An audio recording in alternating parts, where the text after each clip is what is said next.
Hello friend, स्वागत है आपका इस यूट्यूब चैनल में। दोस्तों, आज की वीडियो आपके लिए बेहद ही इंटरेस्टिंग होने वाली है, क्योंकि दोस्तों आज हम पढ़ने जा रहे हैं उत्तर प्रदेश का चैप्टर नंबर 4, जिसका नाम है उत्तर प्रदेश की भौगोलिक स्थिति एवं जलवायु। दोस्तों, इससे पहले हमने 3 चैप्टर को पूरी तरीके से पढ़ लिया है और उम्मीद करता हूँ कि वो आपके समझ में आ गए होंगे। अगर दोस्तों आप लोगों ने वो चैप्टर नहीं देखे हैं तो उसकी लिंक आपको डिस्क्रिप्शन में मिल जाएगी, आप देख सकते हैं। काफ़ी इंपॉर्टेंट और यूजफुल वीडियो आपके लिए बनाई गई है। यहाँ पर दोस्तों मैं आपको बता दूँ कि हर सवाल को काफ़ी बारीकी समझा जाएगा, जिससे कि दोस्तों उस सवाल समझ जितने सवाल आपके पेपर में बने आप उसका आसानी से उत्तर दे सकें। तो आइए दोस्तों शुरू करते हैं आज का सबसे पहला सवाल। तो दोस्तों सबसे पहला सवाल है, उत्तर प्रदेश की लंबाई तथा चौड़ाई कितनी है? तो आपका आंसर हो जाएगा उत्तर प्रदेश की लंबाई 650 किलोमीटर है और इसकी चौड़ाई 240 किलोमीटर है। साथ में दोस्तों आपको याद रखना है कि पूरब से पश्चिम तक उत्तर प्रदेश की लंबाई 650 किलोमीटर है तथा उत्तर से दक्षिण तक इसकी चौड़ाई 240 किलोमीटर है। अब दोस्तों हम इसके बारे में विस्तार से पढ़ लेते हैं। सबसे पहले दोस्तों आपको ये पता होना चाहिए कि भारत की ग्लोब पर स्थिति क्या है और इसके कोऑर्डिनेट क्या क्या हैं। तो भारत उत्तरी गोलार्ध में स्थित है। भारत 28 डिग्री 37 मिनट उत्तरी अक्षांश और 77 डिग्री 13 मिनट पूर्वी देशांतर में स्थित है। अब बात करते हैं दोस्तों हम उत्तर प्रदेश के बारे में। तो उत्तर प्रदेश भारत के उत्तर मध्य में स्थित एक प्रांत है, जिसकी ग्लोब पर स्थिति 23 डिग्री 52 मिनट से लेकर 30 डिग्री 24 मिनट उत्तरी अक्षांश तथा 77 डिग्री 5 मिनट से लेकर 84 डिग्री 38 मिनट पूर्वी देशांतर के मध्य है। यहाँ पर दोस्तों आपसे यह पूछा जाता है कि उत्तर प्रदेश किन अक्षांशों के बीच में स्थित है? तो आपका आंसर क्या हो जाएगा? 23 डिग्री 52 मिनट से लेकर 30 डिग्री 24 मिनट के उत्तरी अक्षांश के बीच में है। और अगर देशांतर के बारे में पूछता है आपसे तो आपका आंसर क्या हो जाएगा? 77 डिग्री 5 मिनट से लेकर 84 डिग्री 38 मिनट पूर्वी देशांतर के बीच में स्थित है। हमारा अगला सवाल है दोस्तों,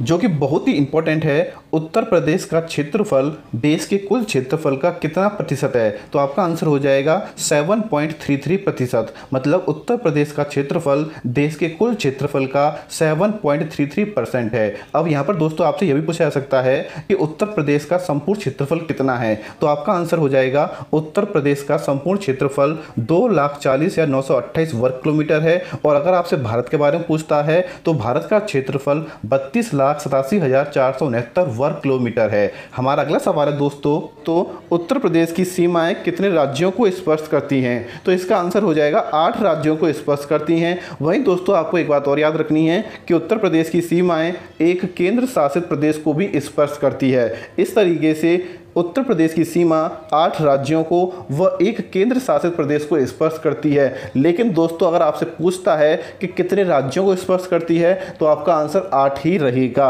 अब यहाँ पर दोस्तों हम एक एक करके इनके नाम जान लेते हैं, क्योंकि ये बहुत ही इंपॉर्टेंट क्वेश्चन है, आपके लिए पेपर में पूछा जाता है। तो सबसे पहला है दोस्तों उत्तराखंड, दूसरा है हिमाचल प्रदेश, तीसरा हरियाणा, चौथा राजस्थान, पाँचवा मध्य प्रदेश, छठवां आपका छत्तीसगढ़ हो जाएगा, सातवां बिहार, आठवां झारखंड। और दोस्तों आपका एक केंद्र शासित प्रदेश कौन सा है? दिल्ली है, जो कि उत्तर प्रदेश से लगा हुआ है। इस तरीके से दोस्तों आपके 8 राज्य और एक केंद्र शासित प्रदेश हैं, जिनकी सीमाओं से उत्तर प्रदेश की सीमा मिलती है। हमारा अगला सवाल है दोस्तों, जो कि बहुत ही इंपॉर्टेंट है, क्षेत्रफल की दृष्टि से उत्तर प्रदेश का देश में कौन सा स्थान है? तो दोस्तों इसका आंसर हो जाएगा पहला, चौथा स्थान है। अब यहाँ पर दोस्तों इसके बारे में आपको विस्तार से बताता हूँ, जिससे कि दोस्तों आपको कन्फ्यूजन नहीं हो। क्षेत्रफल की दृष्टि से भारत के पहले 3 राज्य कौन कौन से हैं? तो पहले 3 राज्य हैं आपके राजस्थान, मध्य प्रदेश एवं महाराष्ट्र, और चौथा कौन सा है आपका? उत्तर प्रदेश है। इसलिए आपको याद रखना है सबसे पहले नंबर पर कौन आता है? राजस्थान आता है, और आपका जो उत्तर प्रदेश आता है वो चौथे नंबर पर आता है। हमारा अगला सवाल है दोस्तों, उत्तर प्रदेश के उत्तर में कौन सी पर्वत श्रेणियां हैं? तो इसका आंसर हो जाएगा शिवालिक।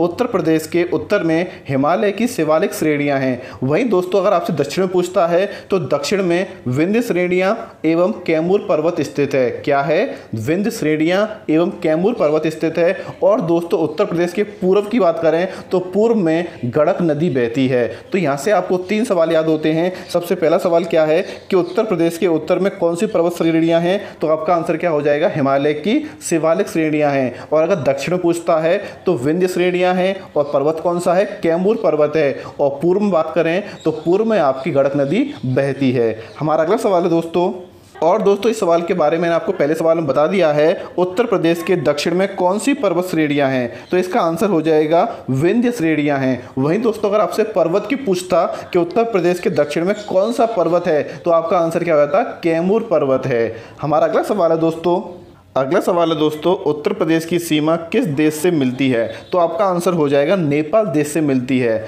उत्तर प्रदेश की सीमा एकमात्र पड़ोसी देश नेपाल से मिलती है। अब यहाँ पर दोस्तों एक सवाल और पैदा होता है कि उत्तर प्रदेश की सीमा जो नेपाल से मिलती है उसकी लंबाई कितनी है, तो आपको याद रखना है उत्तर प्रदेश की नेपाल सीमा की लंबाई 538 किलोमीटर है।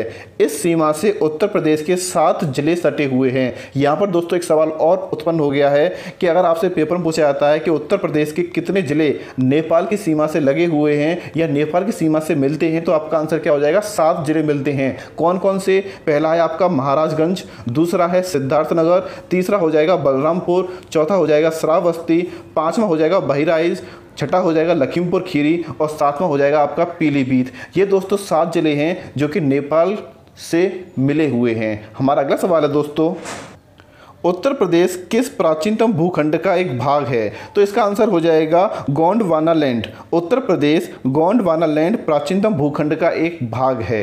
हमारा अगला सवाल है दोस्तों, तो विंध्याचल पर्वतमाला का निर्माण किस काल में हुआ, तो इसका आंसर हो जाएगा कैम्ब्रियन युग में हुआ था। और दोस्तों अगर आपसे यह भी पूछा जा सकता है कि किस युग में पृथ्वी पर सर्वप्रथम वनस्पति तथा जीवों की उत्पत्ति हुई थी, तो आपका आंसर क्या हो जाएगा कि पृथ्वी पर सर्वप्रथम वनस्पति तथा जीवों की उत्पत्ति कैम्ब्रियन युग में हुई थी। तो यहाँ पर आपको 2 सवाल मिल जाते हैं। सबसे पहला सवाल क्या हो गया कि विंध्याचल पर्वतमाला का निर्माण कैम्ब्रियन युग में हुआ है, और दूसरा आपको मिल गया कि इसी काल में पृथ्वी पर सर्वप्रथम वनस्पति जीवों की उत्पत्ति हुई है।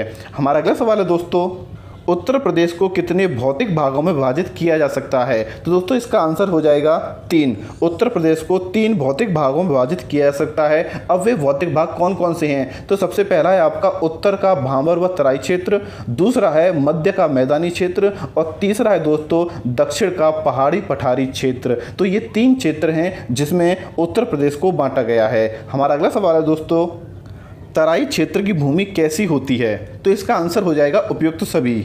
अब मैं आपको इसको विस्तार से समझाता हूँ।